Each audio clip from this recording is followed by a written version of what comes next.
এলাকাটাকে বলে নিউ লেকাটুকাই। আমরা এখানে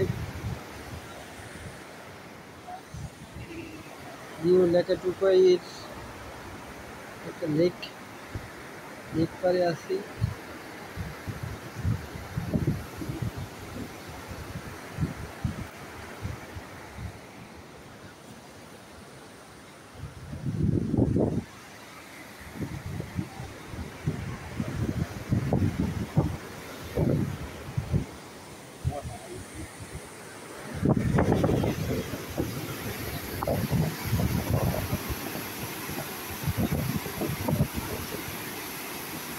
একটা উঁচু স্থান থেকে পানিটা এখানে অনেক স্পিডে পড়তেছে আর কি, তার জন্য ফেনার মতো দেখা যাচ্ছে।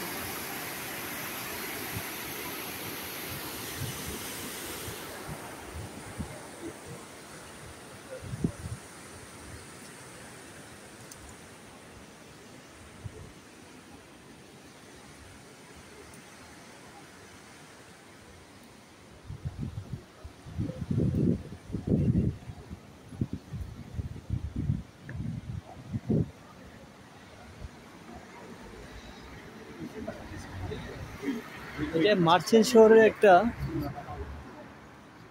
ঐতিহ্যবাহী এলাকা,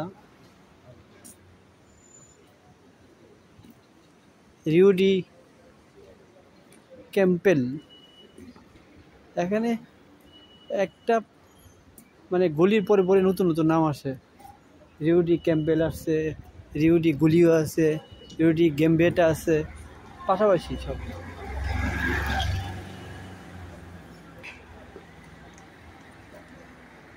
এখানে হোটেল দ্য বেলি নামে একটা হোটেল আছে, হোটেল দ্য বেলি।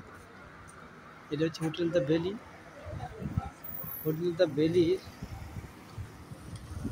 দেখছি আমরা অনেক মানুষ বসে আছে। হোটেল দ্য বেলির ফ্রন্ট পেজটা অনেক সুন্দর।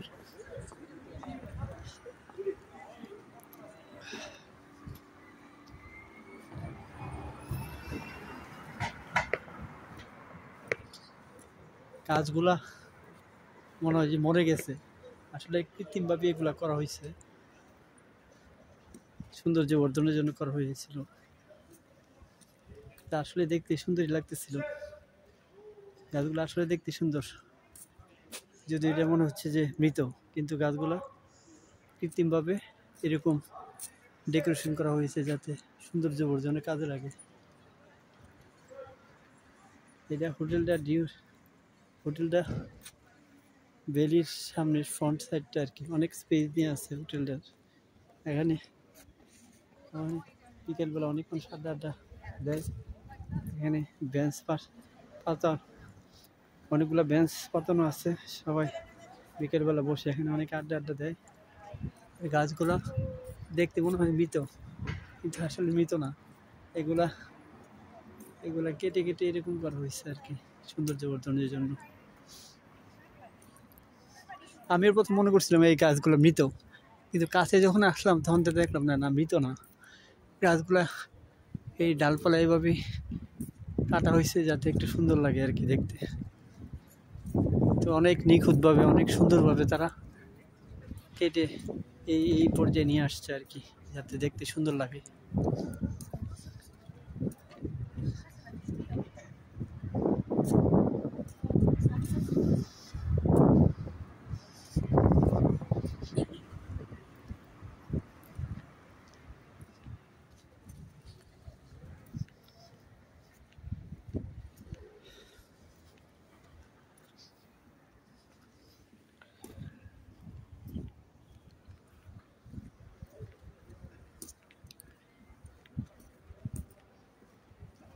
আমি বেসিক্যালি আসছি একটা মসজিদ খোঁজার জন্য এলাকায়, যে একটা মসজিদ আছে কিনা। তো অনেক দূর খুঁজে একটা মসজিদ পেলাম, কিন্তু গিয়ে গিয়ে দেখলাম যে মসজিদটা তালাবদ্ধ।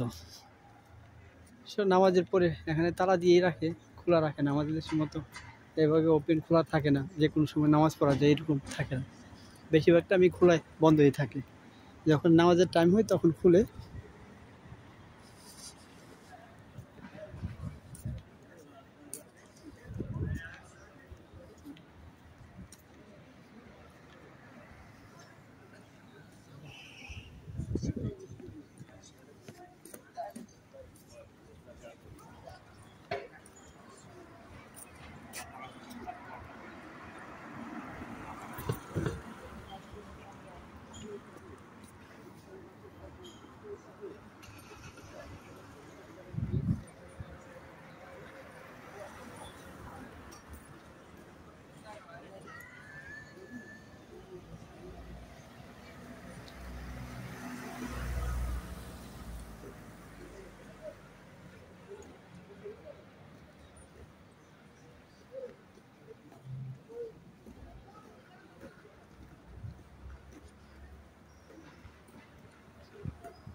এখানে আমরা একটা হ্যান্ডিক্রাফটসের দোকান দেখতে পাচ্ছি।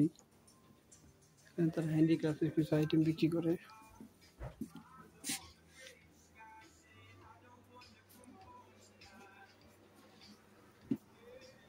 যারা বাংলাদেশে এরকম আইটেমের কাজ করে তারা অবশ্য ইউরোপ আমেরিকাতে বিভিন্ন জায়গায় এক্সপোর্ট করে।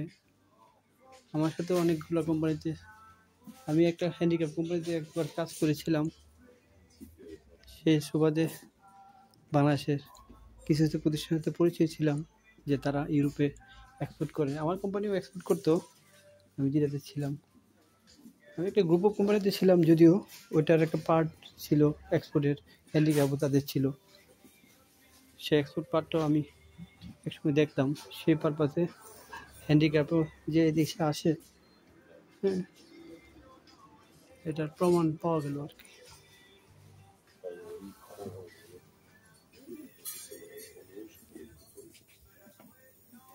দাম কিন্তু অনেক high, 22 euro, 15 euro, 13, 14 euro, 15 euro, 15.90, 99, 19.99, 14.99।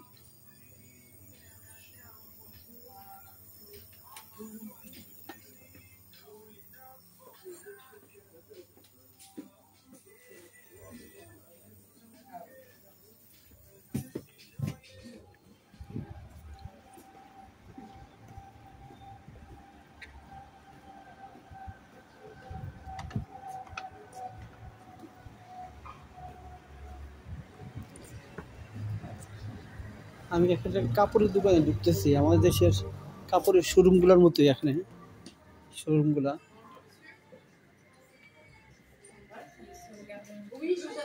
একটা টি শার্টের মূল্য 100 ইউরো, একটা প্যান্টের মূল্য 200 ইউরো। এইরকম একটা pant 200 euro.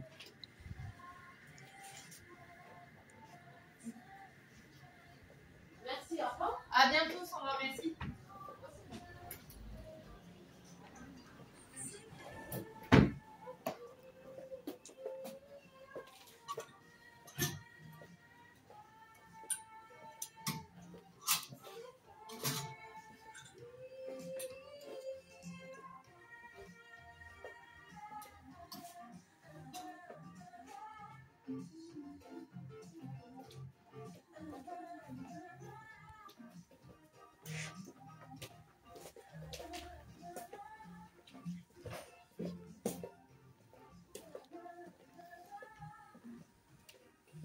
Je peux vous aider, monsieur?